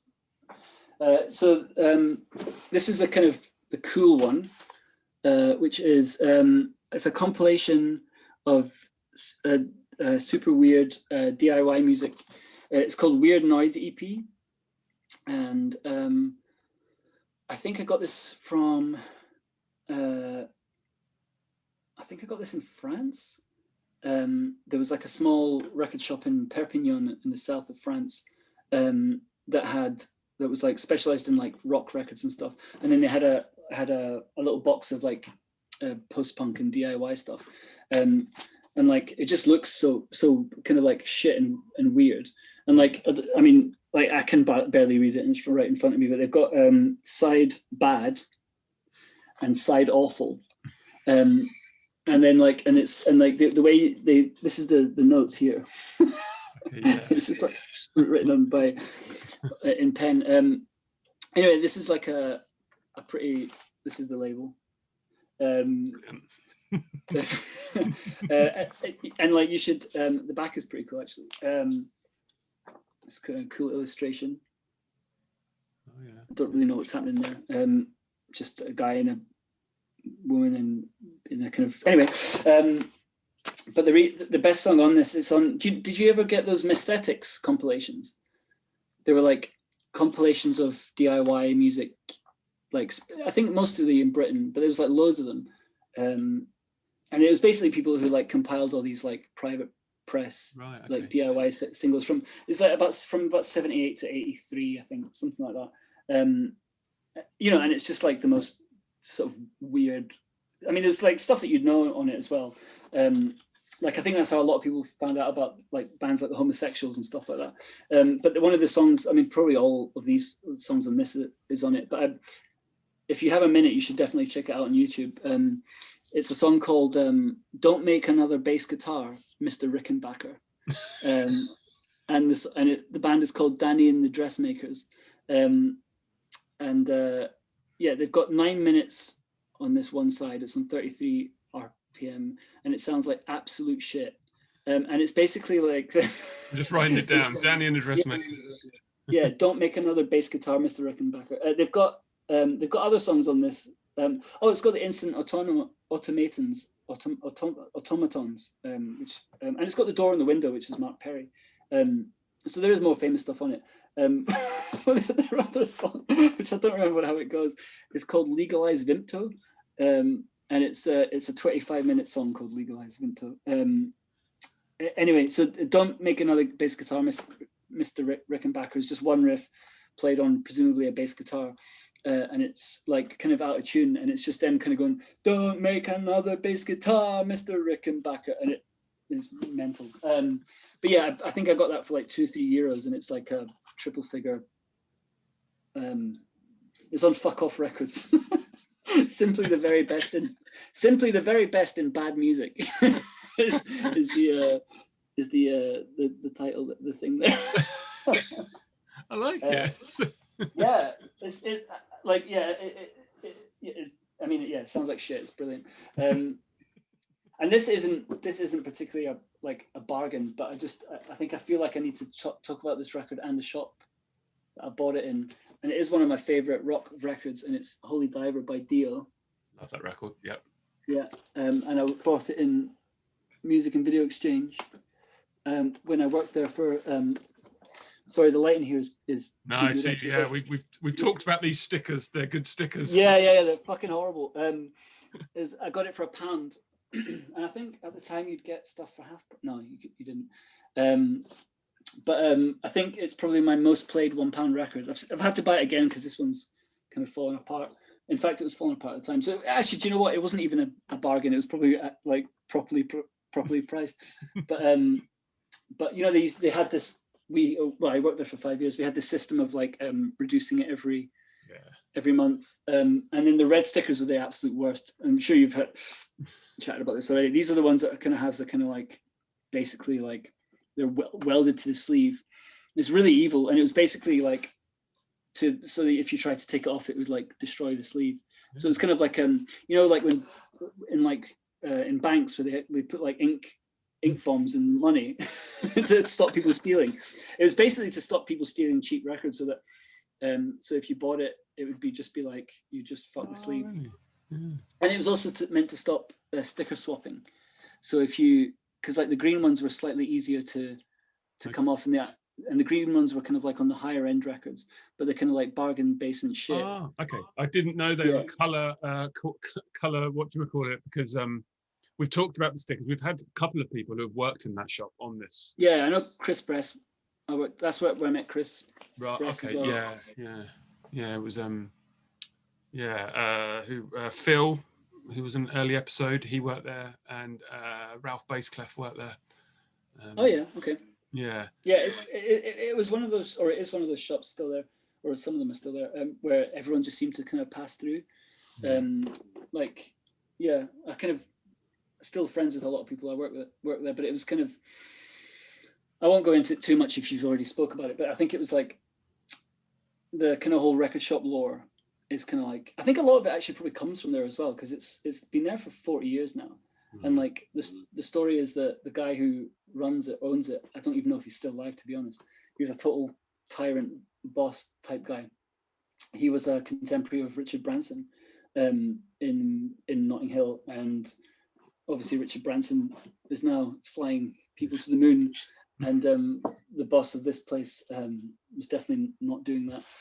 But the amount of sort of stories that surround this, like, this shop is incredible. It's, you know, like everyone kind of says like, oh, I should write a book about the place I work, but you know, I think if there's any place that I've ever worked or been in that deserves a kind of book based on it, it'd be definitely be Music and Video Exchange.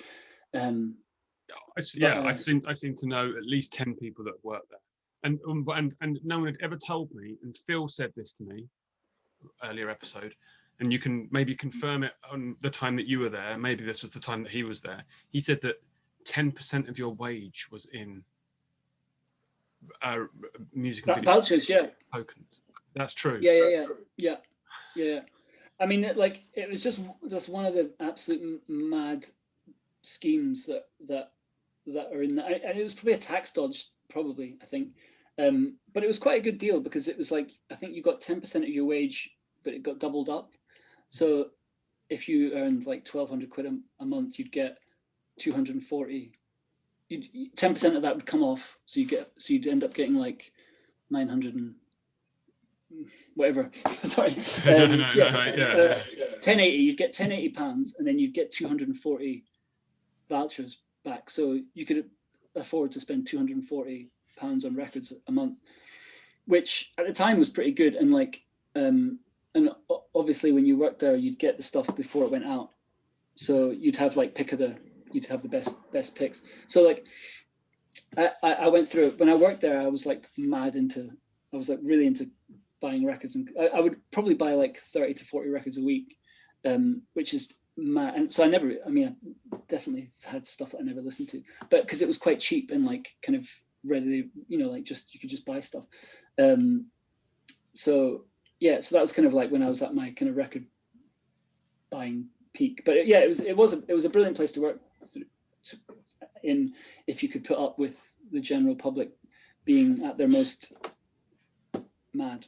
I mean, maybe you shouldn't say that, but like, yeah, like, and I think also because of the nature of it, it was kind of like you'd often get people who were kind of like maybe down on their luck, sort of trying to sell their records in and stuff, and it was always a bit kind of like that aspect of it was quite sad sometimes, and you had to, like, you know, someone kind of selling in their record shop because they were hard up for cash.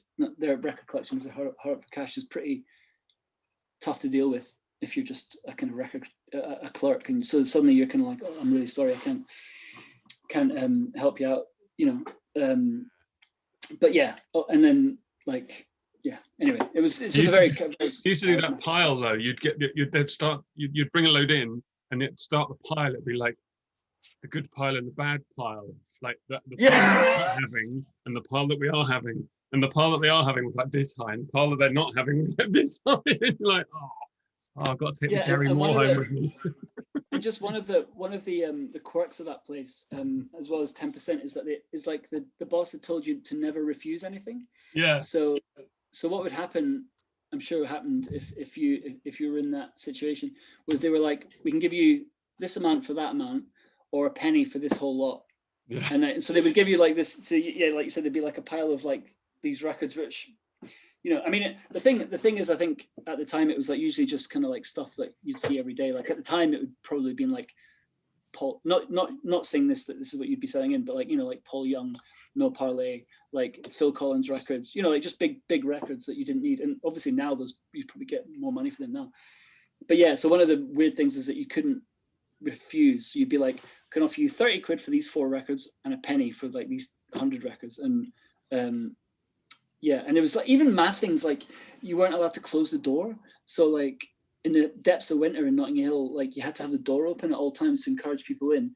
And we had a thermometer behind the counter, because I think we'd read up on labour laws, and basically there's a temperature that if it dips below, you're allowed to not work. And so we would just like be sitting there watching the thermometer, and it actually went below it a few times, and we kind of just was like, we're not. So people would come in and was like, oh, sorry, we're not working. And so they would have to like get the door open. So we would be allowed to close the door until it warmed up again. And then like, just mad stuff like that. Like, you probably couldn't get away with it. But there was also amazing stuff about it as well, because you could work as much as you wanted, as long as the shops are open. So if you were hard on cash, you could do like 14 days in a row of like 10-hour days, and you could take as much time as you wanted off as well, which was kind of, yeah, it was like just a really, really, really eccentric place to work and to be in. But I met so many brilliant people, and like so many people who are like successful musicians or like label owners all kind of came through there. Yeah. But yeah, so that was, I can't remember, that was my bar. At the time I worked at Vital, which was in Grove. So we would often go to record and tape, like music and video exchange or whatever, at lunchtime to kill an hour. Or to sell in promos. Exactly. you know how it goes. You had to in London. How the hell else were you supposed to be able to afford living there? Yeah, no. I mean, we'd get like people like, I mean, I remember like, I'm going to assume he's not going to watch this. No offense, but like, who's the guy? Mark Lamar would come in all the time and sell in like, because I think he had a radio show, and so he'd come in with a duffel bag of like promos and just put them down there, and it'd be like absolute dross, and like he would get kind of annoyed, and then you'd get like, but then you'd have like these amazing characters like Deli Fideli, the NME writer, who would like just come in and just stay there all day and just like chat, and so like, you'd have these regulars like from, and they would have a lot of I don't think they're working here anymore, but a lot of SRD people would come in and like end up selling you like, so people would come in and go like, oh, you've got the new Southern Lord release, it's not out till next month, and you're like, I suppose we do. I don't know how that got there. But then you'd have like, yeah, but yeah, it was, I think it was, I don't know what it's like now, because a lot of those places have shut down, but it was kind of like part of the economy of the scene in a weird way, like, yeah. It totally was, but it helped us financially. Yeah, totally. Yeah. Yeah, and like no one's earning any real money from this, is there? So you got to do what you can to get exactly back. Absolutely. Yeah. So bought on tour. Yeah. Okay.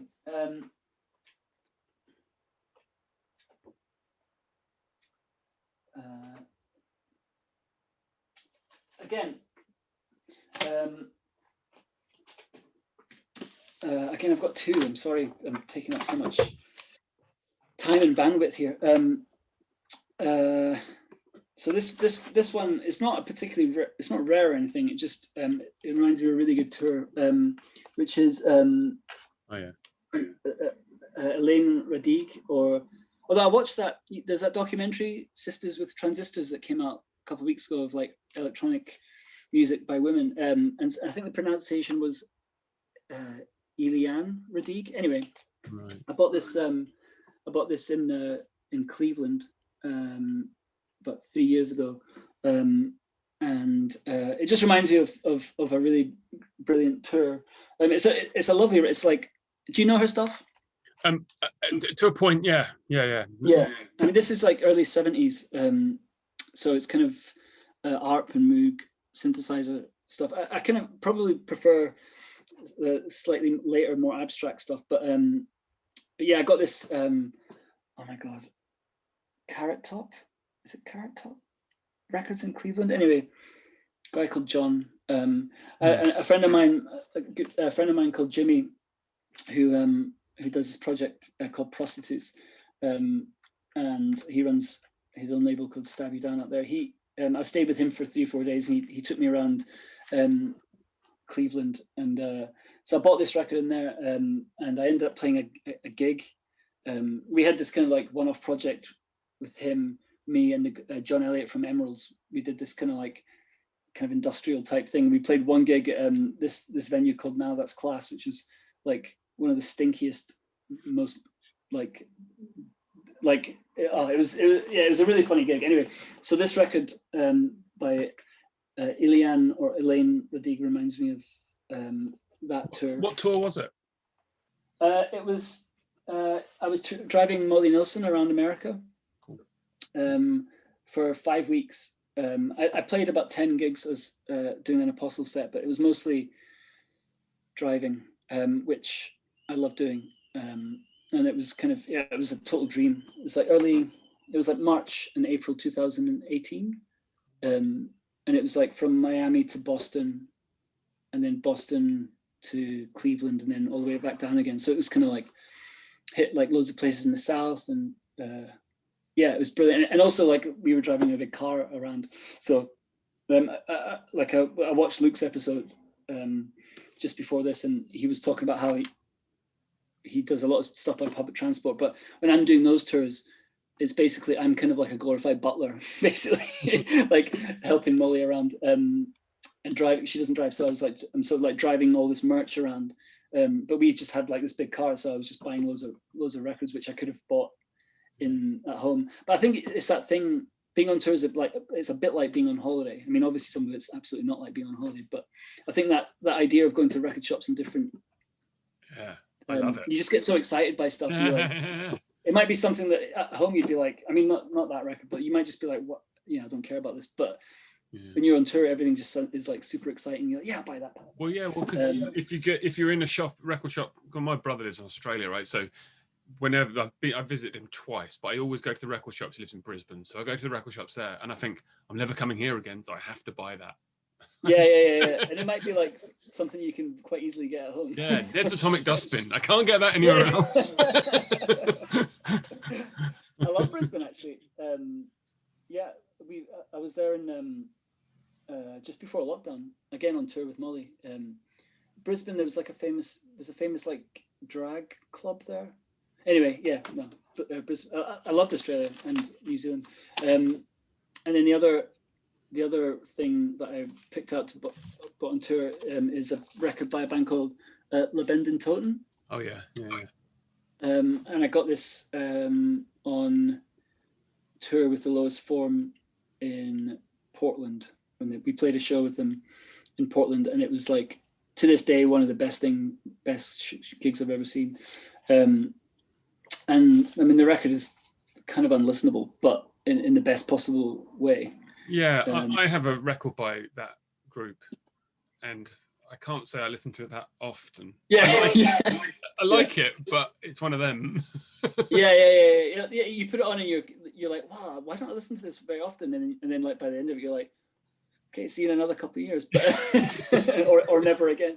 But yeah, this has got they basically, to my ears, they've got one banger, which is called Near Dark. And it's kind of it's kind of like, it's got a kind of hook bass line, and the guitar, the guitar is just kind of like it's just like white noise, and then the singer is like this amazing presence. But yeah, we played with them in Portland, and like, like, I don't know if you ever have this experience when you're playing, like, when you're on tour, you kind of have this like, you go through the emotional stages, don't you? But you get this stage where you think like, yeah, we're fucking brilliant.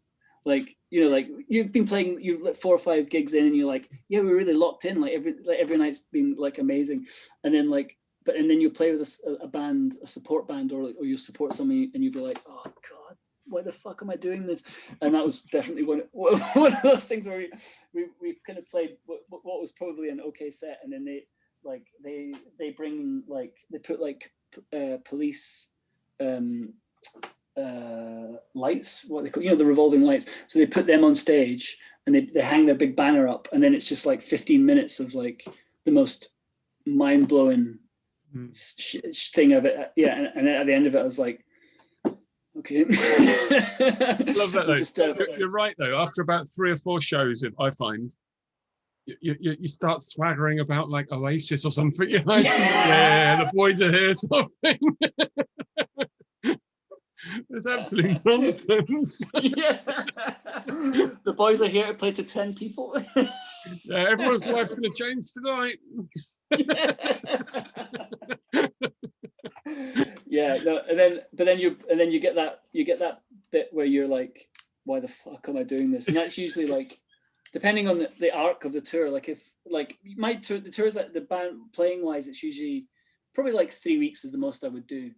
And usually about halfway through, you're like, I just want to go. I just want to go home. I'm an absolute fraud. Why the fuck am I doing this? And then towards the end of it, you're like, it's kind of like a mixture of two. You kind of maybe have a bit more perspective, and then you're like, oh, I could do this for another 3 weeks. But yeah, that kind of like confidence high is like, it's a sweet feeling that never lasts. Yeah, weird, isn't it? Yeah. Do you think? I wonder if like super popular people have this. You know, like people that are like selling out stadiums and shit. Yeah. If they have go through the same arc. Mate, yeah, they must do. They must do. But I bet like they must always think they're brilliant, though, right? Yeah. I remember.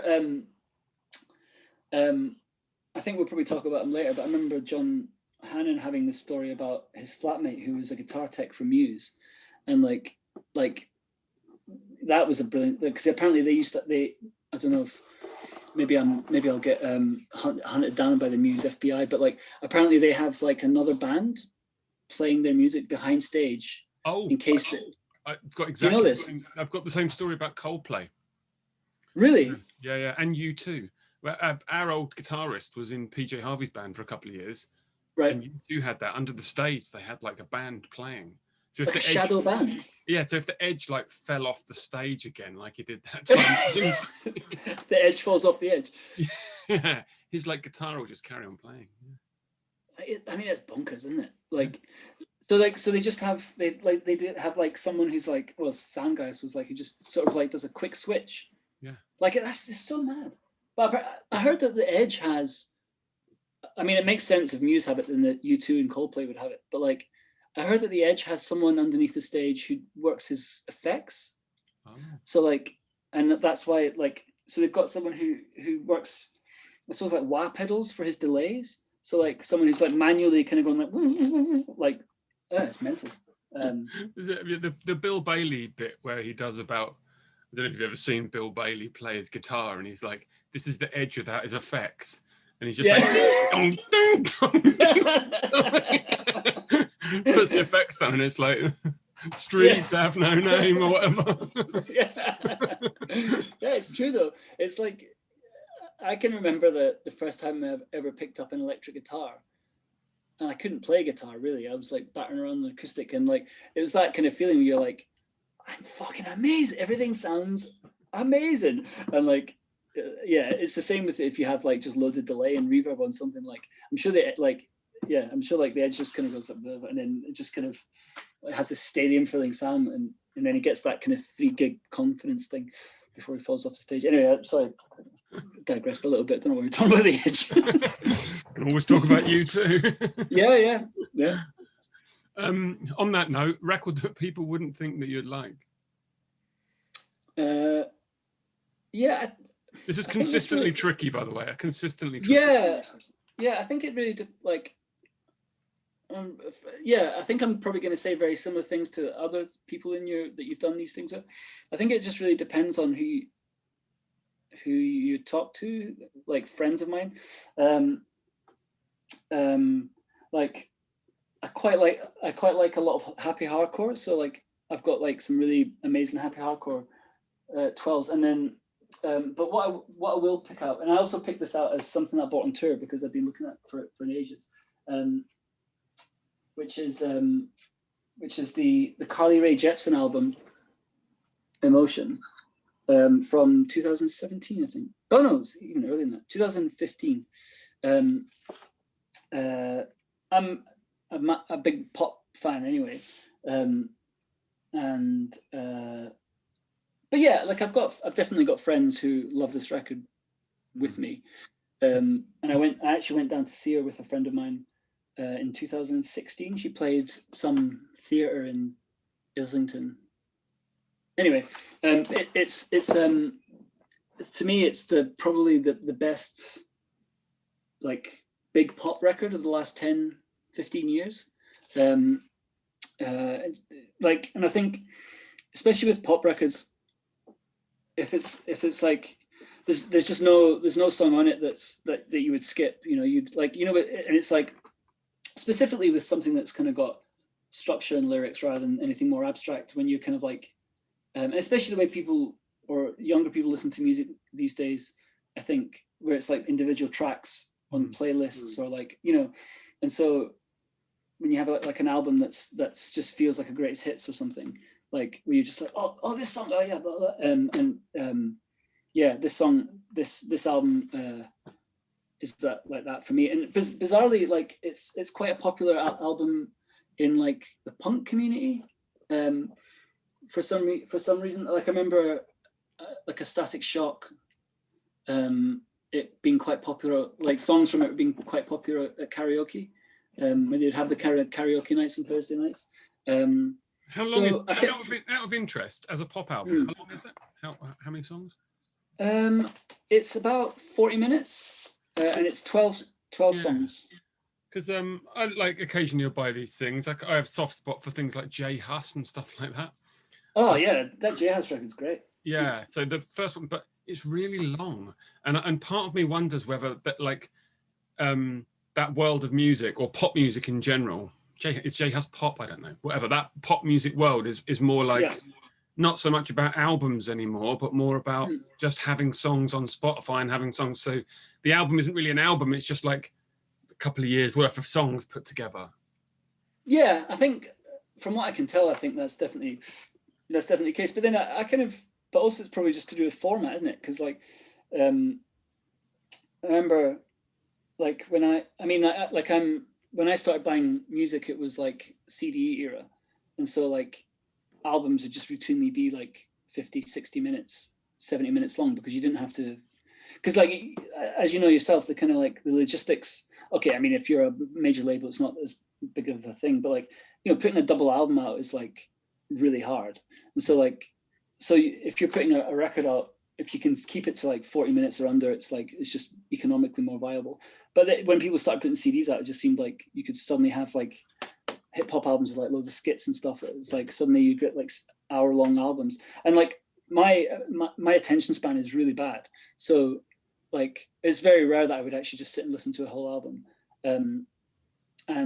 But I mean, nowadays, like, a lot of stuff doesn't even come out in physical format, so you could effectively have it going on for fucking days if you want, like in playlists. Like you get these like 6-hour playlists or whatever, and you just like of a single artist, and it's too. Yeah, well, when I was young, the rule was it had to fit on one side of a 90-minute tape, so it had to be 45 minutes or less.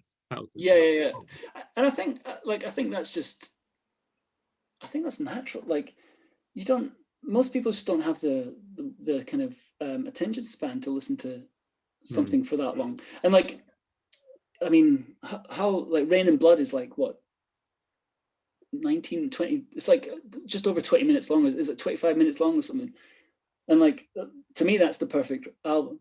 Like, I can't, or like Funhouse is only like 28 minutes long or something, isn't it? Like, do you know what I mean? Like that sounds like and it's the same with gigs. Like, I don't want to see a gig for an hour long gig. I want to like 18-minute gig of like,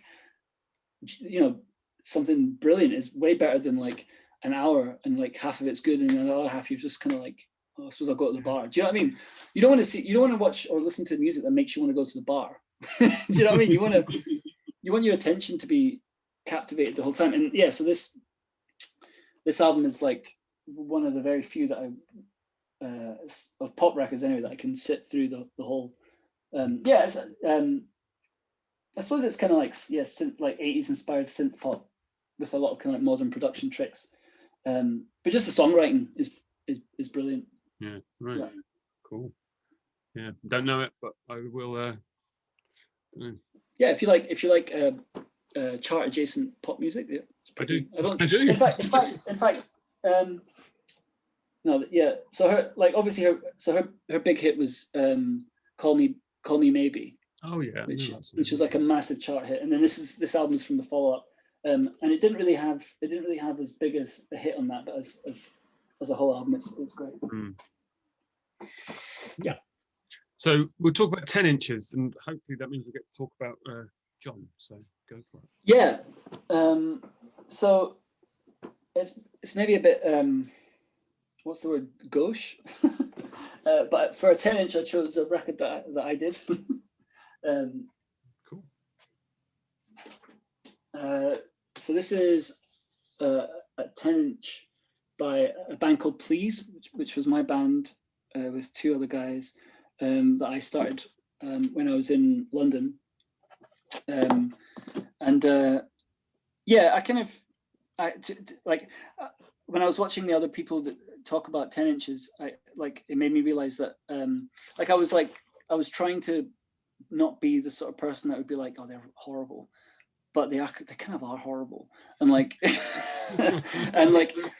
but not from an aesthetic reason, because I think from what I know, I think some of the very first vinyl albums were 10 inches. I think, and I've got quite an old one. Basically, like the Luke episode, I couldn't find my 10 inches when I was looking for them, and then I found I've got maybe that amount of 10 inches. This is another one I've got, which is the Lead Belly one on Folkways. That looks nice. So that.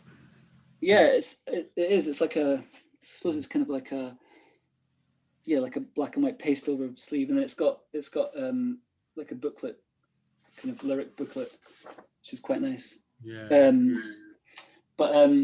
Yeah, so I think as a format, it's like as old as vinyl records are, but I'm just going to say what everyone else says. It's just really fucking annoying to file them somewhere. They don't have spines, or most of the time they don't have spines, so you can't really see where they are. And also, if you're a label, they just don't make any sense, because they cost the same to do a 12-inch, but they have less music on it. And so they probably sound, because there's not the groove, there's not as many groove. Yeah. Surface area is smaller. It probably doesn't even sound as good, so it's utterly pointless. No, and you being a businessman capitalist, you're going to want more bang for your buck, right? Yeah. I want maximum profit. Yeah. But yeah, this record was my first ever thing that I had made that got put out on vinyl, and it was like our drummer's label called Oos. I think he did maybe 3 records, and this is the first one. Again, I think we made 500 and maybe sold maybe 100 of them. So there's somewhere in the country there's boxes and boxes of these. But it was an amazing experience doing it. Mostly because of John Hannon, who was I'll show you the credit. It says recorded at No by John Hannon. Yeah, so John had this. Did you ever record with him? Yes. Yeah, we recorded in Southend, or wherever it was. At No. Yeah, near Southend, wherever that place was. It's like a farm place or something. Yeah. It's literally a barn, wasn't it? And there was horses outside and stuff. Yeah, so that was our first experience, and it was just and obviously it wasn't like a plush studio or something, but just the whole thing of being with him. I mean, I wasn't even that young. I was maybe 26 or something. But just that thing of going with your pals, especially traveling somewhere to do your record, even if it's an hour on the train from London, and then just that feeling of just having a day or two just to do your music, you can feel again, it's that kind of 3-4 gig feeling where you just feel fucking incredible. Awesome. Yeah. I love it. I love popping out to the shop on day 2 or whatever. We're just recording. Just want to shout it to everyone. Yeah, we're recording. Just going to pop to the shop. And especially that wee shop at near John's bit was it was the farm shop, wasn't it? And obviously the minute you walk in, they know what you're doing. They're like, yeah, okay, yeah, we get it. Yeah, you're at the recording studio, but yeah, we put it out as a 10-inch for I absolutely don't know why. I mean, I suppose like like there was like, yeah, maybe 8 minutes aside, so it wouldn't have really worked as a 12-inch, I suppose. But yeah, everything about that experience and any experience that I had at No was just always just so fun. And like John, who recorded it, just had this way about him of making everyone kind of feel special, but also not special. Like there was no like like it was just no pretense. It was just like, yeah, go and do it, get your stuff done. But it was like there was no hierarchy or anything.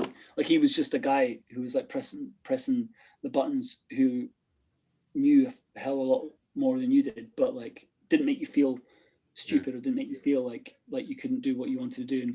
And yeah, just like the last recording session I had with him was with the Lowest Form for Personal Space, and I'd been out all night the night before, and like I don't think I'd been to bed, and I sort of turned up at the studio with everyone. And I was at that point, it was like, I don't know, midday or something, and I was just absolutely hanging, like you know that kind of feeling where you're like, I can't stay awake, I'm so fucked. And then like I basically went to sleep on that couch that he had, which was like, I mean, the amount of arses that I been on that couch, like it was pretty. I mean, I loved No Studios, but it wasn't like the ideal sleep anyway. And I remember being woken up to go and do my guitar parts, and I went through next door, and I was like just kind of like, ugh.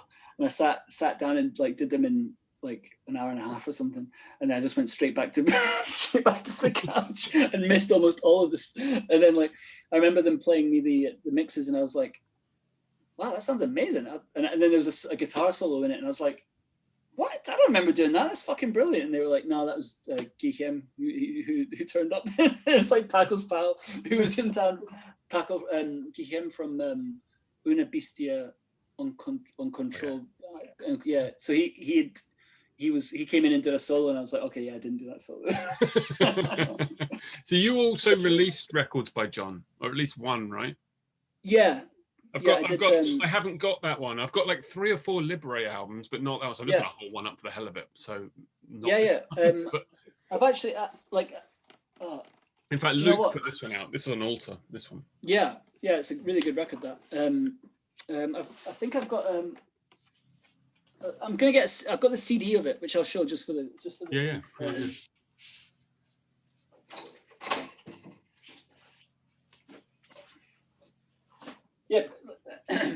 Yeah, so this is the All Tents Now Lax is the one that I did, and we did that on CD and vinyl.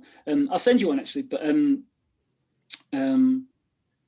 yeah, that was like just like I loved. I think he maybe played me this when I was recording with him, and I was just saying how much I loved it, and then yeah, we just kind of ended up doing it, and like I was really proud of this record. And like it was quite weird. Again, it was like one of those records that I kind of like was like super enthusiastic about, and probably didn't need to make CDs of it actually. But I think it broke even in the end. But like, yeah, I hadn't sold one for 2 or 3 years or something, like on Bandcamp or whatever. And then on Friday morning or Thursday night last week, I got a sale from someone bought one, and I was like, that's weird. Like, why? Do you know what I mean? Like just out of the blue, like someone buys something from your deep catalog, and they obviously have their own, people have their own reasons for that. But I just kind of thought, I was like, oh, that's like a nice surprise. And then like, I think the next day someone I know bought one as well. And I was like, okay, this is weird. And then I saw on Twitter that he passed away, and like, and obviously, and that's obviously what had happened. But it was quite a weird way to find out that had happened. But yeah, what is a good way now though? How can they spread? Yeah, you know what I mean? Like, unless you're close family, how can they? But yeah, it was terrible. Yeah. It was awful. Like 47. So, yeah, and like, and I mean, the thing is that like I speak to I speak to a guy called Tom Scott quite a lot, who runs Skyer Records. We sort of co-released something last year, and he was in Livery for a while, and he's good friends with John, and like, and then so what that is actually one of the nice things, if you can even say something like that, that's kind of come of when something like that happens, is like I've kind of like been speaking to a lot of people that I haven't spoken to in a long time. And like, you know, John was easily one of the nicest people I've ever met. Like, just like such a giving kind of guy who'll like do anything for anyone. He put me on in Southend once as well, which was a really fun night.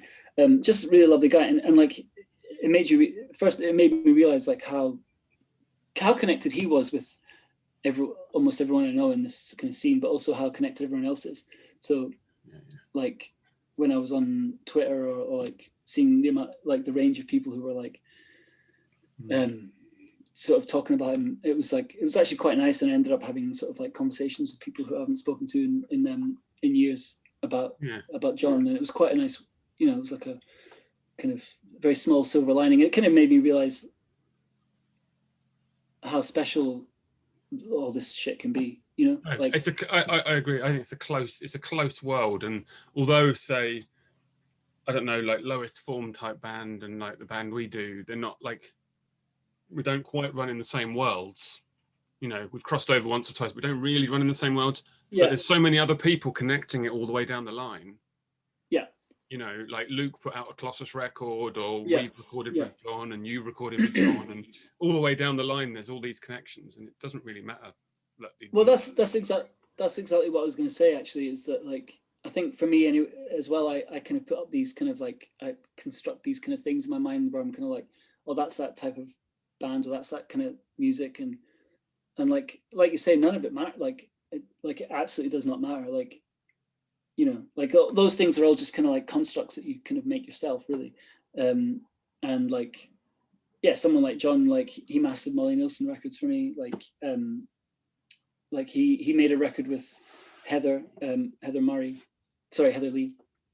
And like, yeah, it just makes you realize that like there's like way more connecting people than there is separating them, and the stuff that separates them is usually just your own hang-ups or your own little, like the things that you kind of like, oh yeah, you know, like those things are just, those sort of barriers shouldn't really exist. And it does take something like super sad like that to make you realize that, and also just appreciate what you've got, and like what you've, who you've known or who you know. And yeah, he was one of the good guys for sure. I've got this, just talking of records that don't sound like anything else. This is one that you put out, but I think you put the CD out of this. Yes. I got the vinyl version. I didn't realize actually that you did the CD of it. I was looking earlier, but I had the vinyl of it already, and it's this Billy Bow album. Yeah. I think they're actually. That record is it's like, I keep saying mad, and like some people don't like that term, but it is like genuinely like a total mind melting thing. I agree. If people haven't checked out this band, it's Billy Bow, as in BILLYBAO. So this. You can get it on CD. Yeah, in fact, I would get it on CD because. But I've got about 800 of them if you want them. But they're so good. Like, and the one I like as well. The other one is is it Buildings from Bilbao or whatever? I think that came It's like that happened because he got in touch with me, I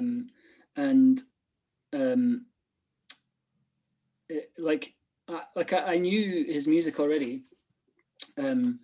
But it was like, I mean, like my approach to the label has always been like I just kind of follow my ears, really. Yeah. And do whatever I want. And like sometimes it really doesn't work. And like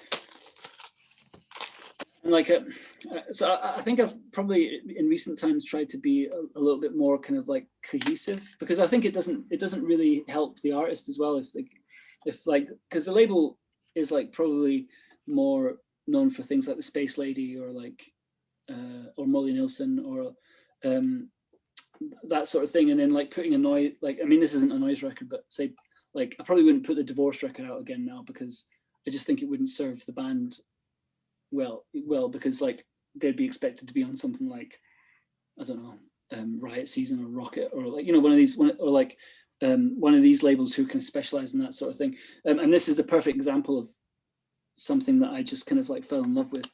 And like, it just like, for me, it was like a bit like it kind of lost quite a bit of money, but that's not why we do these things. But well, I mean, this here, like, I'm just looking at it now. It's a double in a gatefold with printed inners. Yeah. Like, it ain't cheap, right? I mean, yeah, like, I tried to do the vinyl of it, and I think it was Munster that put that out. Spanish label. Yeah, just I'd have to look. I don't actually know.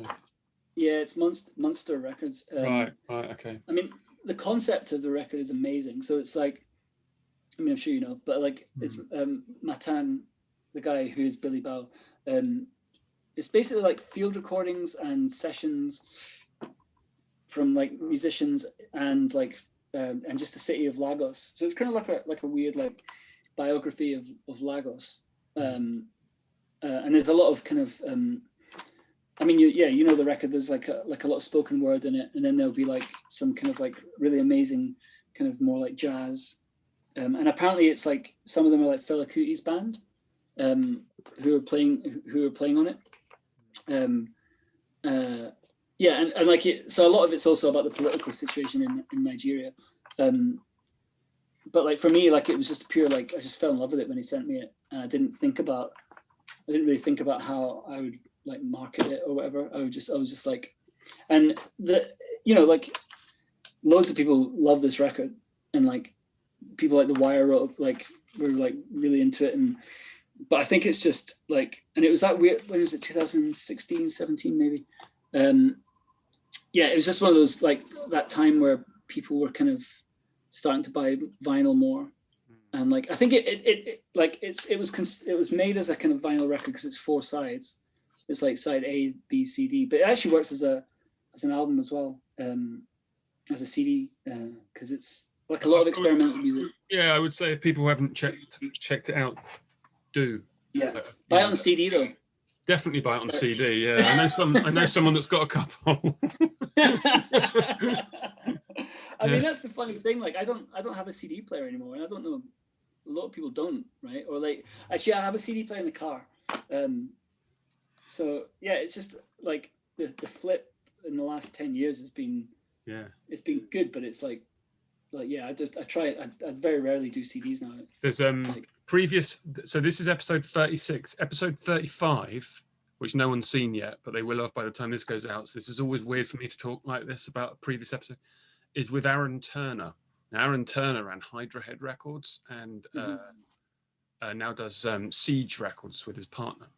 But he said that CDs essentially killed Hydra Head because they ended up getting so many returns. He said there was like a 2-year collapse of the CD market.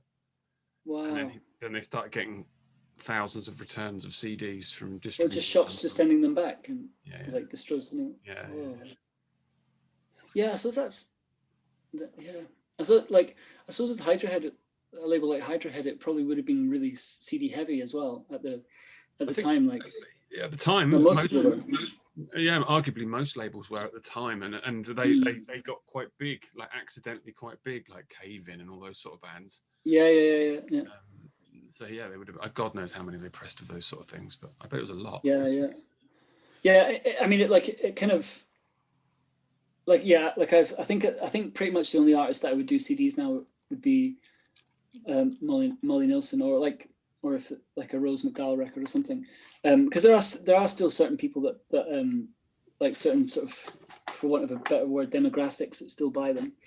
I mean, I like them, but and and like they're super cheap to make. But then I think just recently, you just think about like the it's just the resources, you know, like it's just not cool having 600 CDs in a warehouse somewhere. It's like, you know, these are like material things that like cost money and fucking cost the earth to make. I mean, you could argue the same with records, but at least more people buy them and like get some enjoyment out of them. Well, I think I either saw Luke talking about this, or maybe I was talking to him about it, but it was, we were having a big debate about the whole environmental issue of making all this stuff.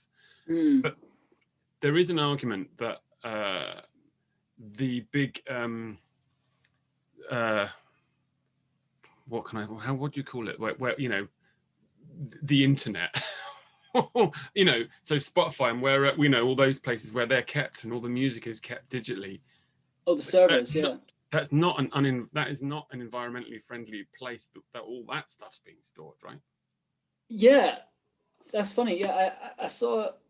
I mean, I'm going to misquote it now, but I saw a thing like a couple of weeks ago that said like it was something like the power that the internet uses is like, or like the natural resources that the internet uses to power it is like way more than like the oil industry or something. And like I didn't really understand this at all because like I'm not particularly tech savvy, but what it boils down to is like you're saying, the servers that a lot of these like Google and Facebook have to like store all their data, like it's basically the running costs to keep that tech going is like uses up more electricity than, or like uses more natural resources than a lot of like fossil fuel industries, including, and I think it was something crazy like the air conditioning needed to keep like that tech at the optimum temperature, which is like quite cold, to keep it from like overheating or something like that. And that, yeah, so people should just buy records made of petrol now, but like whatever, made of like petroleum, whatever they're made of. Exactly. For one, I don't have all the answers, and two, I don't have all the facts, but I'm happy to talk about it. I mean, either. Yeah. I mean, that's basically my modus operandi. I'm happy to form opinions out of no information. Sounds exactly Everyone right. else is doing it. Yeah. But yeah, I mean, I kind of feel like. I feel like records, like, you know, like it does give people joy, and you see this on Record Store Day actually. When you see like one of my favorite things about working Record Store Day is seeing like kids come in, like literally like parents will bring their kids in, and the kids will want like what was like, I mean, a few years ago it was like the Baby Shark 7-inch or something, and like or like people that come in and buy like Justin Bieber records or something, and like.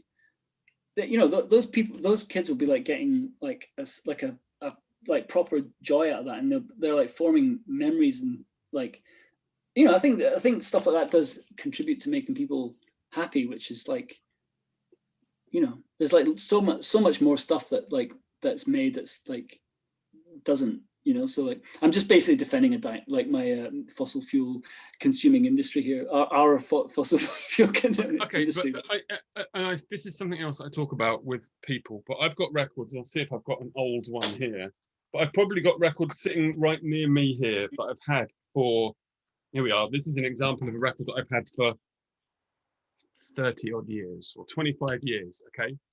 And say, here we are. So I've had this for 30 or so years, or whenever the hell it came out. I've still got it. So environmentally, how does that work? I've not thrown it away. Yeah. Bought it and I've kept it. Yeah. I'm not using a server when I listen to it apart from the electricity. Yeah. So again, here I am spouting without actually any facts or knowledge. Surely buying it once and then owning it forever is... Like my dad says this about cars, right? He says the most environmentally friendly car is a 1950s Land Rover. If it's still on the road, it's the most environmentally friendly car, because although it's spouting out maybe a bit more than like a modern car is, it's only been made once. Yeah. And it's still being driven on a farm. They've not bought a new car every 3 years like a lot of people do. Yeah. I think that is an interesting point. I think that's probably a lot to do with how things are made these days anyway, isn't it? Like I remember talking to someone who's like a guitar amp guy, and he was saying like how about planned obsolescence and how it's kind of basically factored in when you're making records, even to not records, amps, to the point of like the way they like, I mean, this is pretty nerdy, but like apparently like they start like Fender started making amps so that like the jack was like near the circuit board, so basically what happens is the jack, like by inserting and taking out the jack, it would be like sort of like fucking with the circuit. It used to be like a cable connected to the circuit board, but they basically, or maybe it was Marshall, one of these companies. Again, I have no facts here. This is like a fourth-hand story, but basically it was so that continuous motion would like fuck the circuit board, like eventually over years, and you would have to replace it or like spend money like with like a certified like person to like fix it. And it's kind of like how culture in general is these days. And I think like, yeah, like I think your dad's right, you know, like, and it does apply to like records as well. Like with it, like there's a kind of permanence to it, and like, yeah, I mean, I'm preaching to the converted here, but like, yeah, I think like there's definitely a kind of permanence to it, which is one of the appeals, I think. Yeah, that's a positive note. And maybe we should end on a positive note. What do you think? Okay, yeah. Well, we're basically doing nothing wrong. We're making people happy. That's what we're doing. That's exactly what we're doing. Yeah. Mostly ourselves, but you know, if someone else likes it, it's a bonus. Yeah. Yeah, we should call it a thing. I did have other records to show. And actually, do you have any others that you want to talk about? I think I'm done. Yeah, no, I think I've kind of shown pretty much everything for the, and even ones that I haven't thought I was going to do. So yeah, cool. Yeah, no, I think I'm fine. No, that's good. Thanks a lot for talking. Yeah, thanks for. It was really nice to be asked, and yeah, I had what we'll do is we'll wave goodbye, and I'll stop it, and we can briefly talk afterwards, so we can politely say goodbye. Yeah. So. Yeah, cool. Okay. So if we wave, then I'll press stop. Okay. Bye-bye. Thanks, Joe. See you later.